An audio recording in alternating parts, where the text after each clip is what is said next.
All right, guys, I just had a video up about taking a trauma course.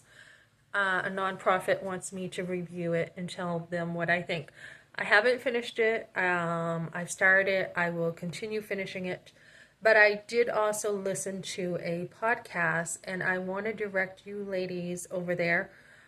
Focus on the Family has a huge network of counselors. So I had just listened to a podcast that I linked to my last video. You can check it out with Pat Layton. She talks about her abortion, and she's been, this was 2019, 2021, 22.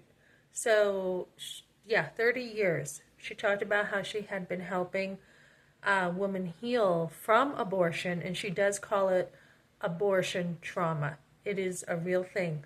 So she was doing that in 2019 for 5 years, and so now 2024. I read her book, Surrender the Secret, very good. One of the best books. She talks about how women have felt like, I can't forgive myself. And most of that anger is directed at themselves, although it's not acknowledged that this decision was not made in a vacuum, right? So a lot of decision making was done from pressure from others. So a lot of women are mad at their boyfriends that their boyfriends did not stand up for them and say something. So, like I was abandoned. I felt like I was abandoned by my boyfriend. And she talks about the strength that men add to women. And I think this is very true. If men will stand their ground and say, and even verbalize to women, instead of backing off and being like, wait a minute, this is not my territory, and I will support her no matter what her decision is, that still leaves that decision to the woman completely. And it's almost like abandoning her that way. So what we're seeing now is men saying, okay, I'm not going to say I'm going to abandon her. In that way, they're saying, okay, I am going to actually tell her I will never leave her. When a woman has that kind of a man in her life who strengthens her and says, I will not leave you, and stands up for his child and stands up for her with unconditional love, no matter what. I mean, he's the one who got her pregnant, right? I will not leave you. This is our baby, right?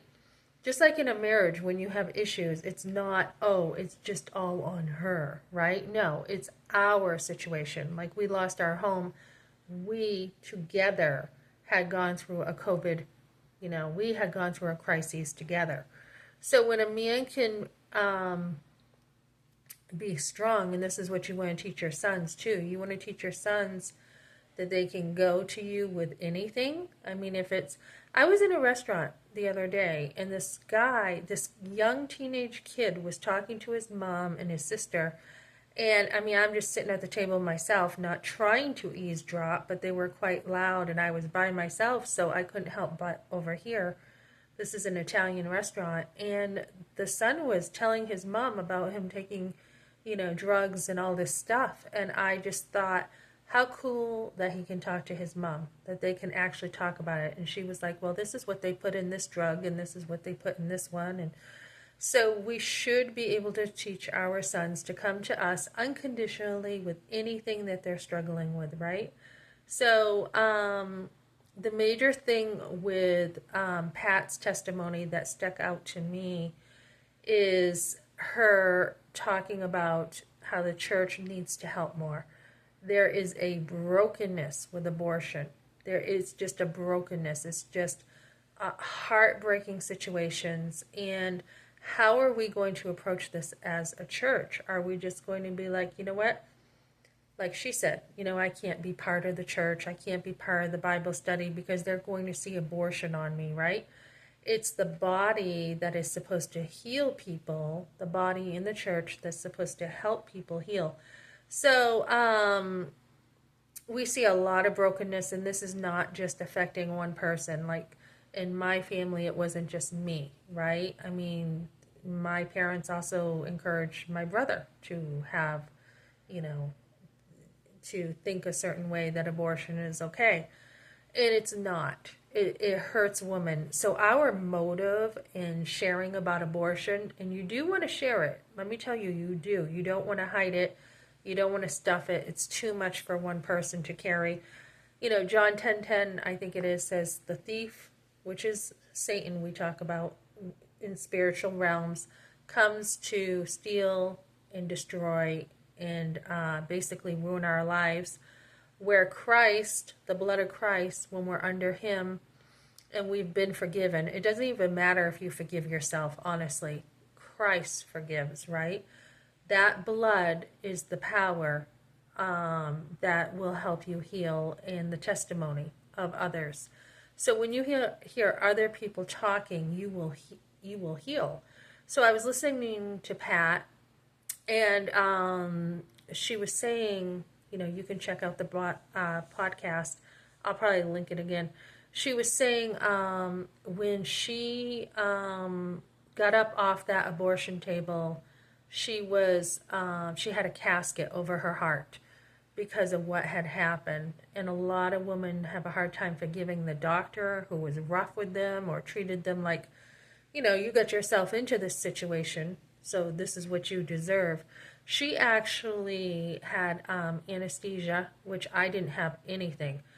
She had that and she was allergic to it. So if she would have gone down to the clinic, the abortion clinic, instead of the hospital, because of her allergic reaction, she would have died.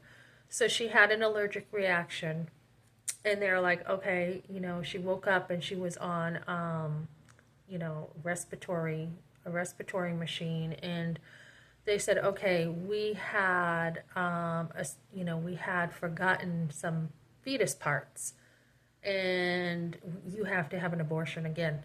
So she had her boyfriend with her, and she had her parents with her. I mean, I had nobody. I didn't have anybody standing with me doing this, right? So she was not abandoned by her boyfriend or her parents. I was abandoned by my boyfriend and my parents and his mother. You know, nobody was there with me. And that was as a kid. That's as a 16-year-old, you know. So she was 23, so you can see kind of the comparison sometimes in your story. But she was older than me, and all she could think about was, after the second abortion, was there's fetus parts. And she was told an abortion was simple, done that day, go on with your life as if nothing happened. And when she found out after what an abortion was, because she didn't know, all she could think about was fetus parts. Fetus parts. So she had to go, go back and endure that, on top of, you know, having nightmares. And this is very common. I mean, I've had a few myself, nightmares, and her nightmares were like these baby hands coming out of her. You know, those were her nightmares for years, she said, for years. So this is how women are suffering. And right now we are seeing, is it Chuck Schumer, who's saying that, as of today, I think, that he is going to remove certain laws or something to expand abortion access. So we are hurting women and babies and fathers. And as the church, as the body of Christ, we need to think about how are we going to respond, because a lot of people are using women as a political object just to prove their point about abortion. And we want to really care about the woman.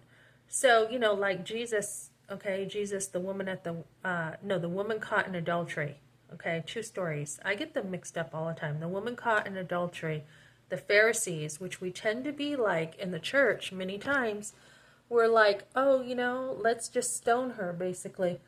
And Jesus said, you know, they said to Jesus, what should we do with her? You know, she's been caught in the very act of adultery. And Jesus knew their hearts, and he knew they really didn't care about the woman at all. They just wanted to use her as a political pawn.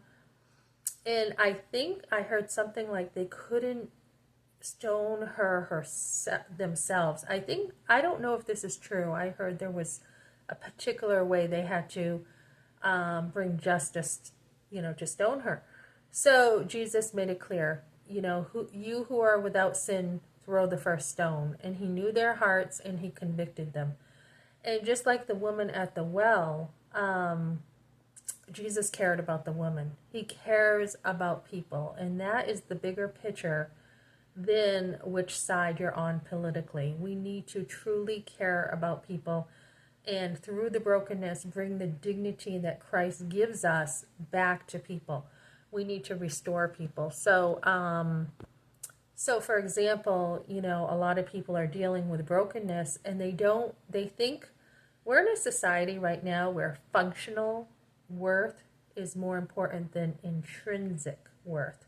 So the very fact that we are human, we deserve to be treated with value and worth because it's intrinsic of us, right? And little babies, I was just listening to something from the Institute, I think of Life, where they use the word sled to deal with this stuff, to confront this. So sled, S is for the size, doesn't depend on the size of the baby, whether they deserve life or not. L is for location, doesn't matter if you're in the womb or outside the womb. E is for environment, and then D would be for, I just heard this real quick, what is D for? I think development, I think. So we know that the baby is at conception a baby, right? I mean, my abortion, the paperwork said, forced abortion said 12 weeks, right? So we know by then that baby already had hands, the baby already was formed, and that's not okay, right? It's not okay to take life. And the Bible in Exodus 20, I think it is, says, if you hurt a woman and she miscarries, she's had a miscarriage, it's a life for a life. That is how extreme and how important God protected the vulnerable, right? It was for people's good to say, if you hurt this little child, your life is going to be taken. So I think this is why the consequences of abortion is so big, right? So God loves everyone. What's more important than the actual act, I think, of abortion? It's not the unpardonable sin. It is something that we need to bring people to Christ, and they know that they need forgiveness. They know what happened was wrong, and to restore people to health. And so that's what I got for now, guys. But if you call Focus on the Family, they have a bunch of counselors right there. I did call them as a so-called person who was more of a patient kind of side of that, because I did call because I'm going to go through this and see what they have to offer. So they said they will have someone call me in 2 days, and I've called them before for advice about divorce and stuff. And then what they will do is they will call me in 2 days, and they will have counsel with their counselors. And then they have a list of a network of outside Christian counselors. So I will be going through that with the Medicaid. I do believe Medicaid's covered because I had called them before on something. And it might have been the abortion stuff too at one time. So I'll be using Medicaid to go through that and get set up with a Christian counselor. And I think Christian counselor is really where you want to go, ladies, because they are trained to deal with this in a much better realm than I believe other counselors are. And then I will finish up this post-traumatic course and let you know what I think about it. So far, it's been very good as far as approaching people with dignity, not with shaming people and making them feel even worse for what they went through. And a lot of people are victims of the abortion industry, guys. And if you look at the DNC right now, these people are going in. 10 babies were killed the other day, and they don't know and they don't understand. So you have all these people suffering right now, guys, whose lives are totally broken right now. Okay, I'll do another video, probably, there's a fly, probably tonight.